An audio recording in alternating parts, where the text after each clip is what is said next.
Hello दोस्तों, आइए आज हम आप लोगों को बताने जा रहे हैं कि जो अथराइज्ड डीलर होते हैं या हम कह सकते हैं जो अथराइज्ड पर्सन होते हैं जो फॉरेन एक्सचेंज में डील करते हैं, तो उनसे संबंधित जो रिजर्व बैंक ऑफ इंडिया ने क्या इंस्ट्रक्शन दिए हैं या इसकी ऑपरेशनल गाइडलाइन क्या है अथराइज्ड डीलर्स के लिए, तो उसका एक हम संक्षिप्त विवरण देखेंगे। आइए देखते हैं। Generally RBI will not prescribe the documents which was verified by the authorised person. कि जो अथराइज्ड पर्सन होते हैं उनके लिए आरबीआई ने ऐसा कोई डॉक्यूमेंट वैसे तो कोई प्रिस्क्राइब्ड नहीं किया है। फिर भी क्या है कि जब भी फॉरेन एक्सचेंज को करंट अकाउंट ट्रांजैक्शन का जब रिलीज कर रहे होते हैं तो उस समय any document information to be required subject to satisfaction of authorised person. कहने का मतलब सिंपल सा है कि आरबीआई ने तो ऐसा कोई डॉक्यूमेंट प्रिस्क्राइब्ड नहीं दिया है, लेकिन फिर भी जो अथराइज्ड पर्सन है वो जब भी करंट अकाउंट से कोई भी ट्रांजैक्शन फॉरेन एक्सचेंज को जब रिलीज कर रहा होता है तब उसके लिए वो इंफॉर्मेशन और डॉक्यूमेंट जरूरी है जिससे उसको सेटिस्फिकेशन हो, अथराइज्ड ऑफिसर अथराइज्ड पर्सन को सेटिस्फिकेशन हो और वो ये समझ जाए कि ये ठीक है, सही है, मतलब ये जो जो भी ट्रांजेक्शन हो रहा है वो बोनाफाइड ट्रांजेक्शन हो रहा है। फिर भी अथराइज्ड जो पर्सन है उनके लिए क्या चाहिए? AD is advise to retain all information documents on the basis of which the transaction was undertaken.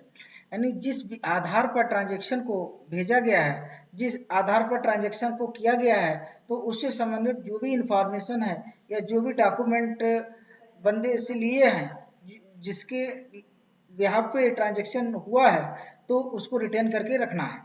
In case the applicant refuse to comply with any requirement, information, documents or make unsatisfactory compliance therewith, AD shall refuse in writing।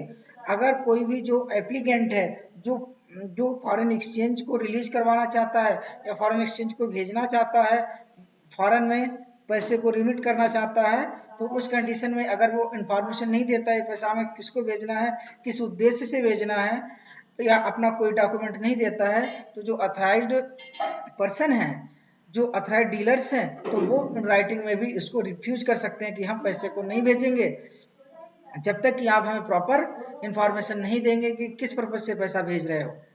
If any for such information AD में inform to RBI. अगर ऐसा लगता है कि उसने जो information दी है वो इन्फॉर्मेशन जेन्युइन नहीं है या फिर अथराइज उस जो इन्फॉर्मेशन है वो एप्लीकेंट नहीं दे रहा है, तो उसको लगता है कि कहीं न कहीं सस्पेक्ट है, तो वो RBI reserve bank of India को इन्फॉर्म कर सकता है। RBI will not issue any instruction under the FEMA with respect to tax. RBI ने ऐसा कोई भी इंस्ट्रक्शन इशू नहीं किया है, ऐसा कोई भी इंफॉर्मेशन इशू नहीं की है जो कि फेमा में किसके रिगार्डिंग, टैक्स के रिगार्डिंग ऐसा कोई इंस्ट्रक्शन आरबीआई ने नहीं दिया है। फिर भी जो टैक्स से रिलेटेड जो लॉ है तो उनके हिसाब से मतलब टैक्स एप्लीकेबल होगा। AD strict advise to ensure KYC guideline. AD को ये दिशा निर्देश दिए गए हैं कि वो जो केवाईसी है उसको ध्यान में रखते हुए ही कोई ट्रांजैक्शन करे, जैसे कि उसका आधार कार्ड, पैन कार्ड जो भी है वो रिटर्न करके रखे। लेकिन हाँ, आप लोगों को बता दें कि जो फॉरेन एक्सचेंज है इसमें पैन कार्ड मैंडेटरी है, पैन कार्ड के बिना कोई भी आपको पैसा रिमिट नहीं कर सकते हैं। AD may obtain A2 form and retain into future in case of ordered by RBI। ये जब एडी कोई भी ट्रांजैक्शन करती है फॉरेन एक्सचेंज का, तो उस समय क्या होता है कि एक फार्म भरवाती है जिसको A2 का नाम देते हैं। वैसे तो आरबीआई ने कहा है कि जो आपका ट्रांजैक्शन है अगर $25,000 तक है तो A2 भरने की जरूरत नहीं है, लेकिन फिर भी एडी भरवा लेती है फॉर्म। और अगर $25,000 से ऊपर का कोई भी ट्रांजैक्शन है तो एडी तो जो एडी है तो वो A2 फार्म आपसे जरूर भरवाएगी, मैंडेटरी है। और ये जो एडी ट्रांजैक्शन करती है तो आपका भरा हुआ जो A2 फार्म है उसको वो प्रॉपर अपने रिकॉर्ड में मेंटेन रखें कि ताकि कल को कोई आरबीआई के द्वारा ऑडिट किया जाए या आरबीआई के द्वारा डिमांड की जाए तो उसको ले। AD bank should not extend any kind of credit facility to resident individual to facilitate remittance for capital transaction. RBI के मतलब जो भी अथराइज्ड डीलर्स होते हैं, जो अथराइज्ड पर्सन्स होते हैं, वो कभी भी किसी भी रेजिडेंस इंडिविजुअल को लोन नहीं दे सकते हैं। किस पर्पज से? कि वो एक कैपिटल ट्रांजैक्शन करें यानी विदेश में जाकर के प्रॉपर्टी खरीदे, इसके लिए वो लोन नहीं दे सकते हैं। आइए हम आगे चलते हैं, देखते हैं कि renter should have to at least 1 year old account with the bank. जो रिमटर है, जो पैसा भेज रहा है फॉरेन में, जो रिमिट कर रहा है, उसका एटलीस्ट 1 साल पुराना अकाउंट होना चाहिए खाता।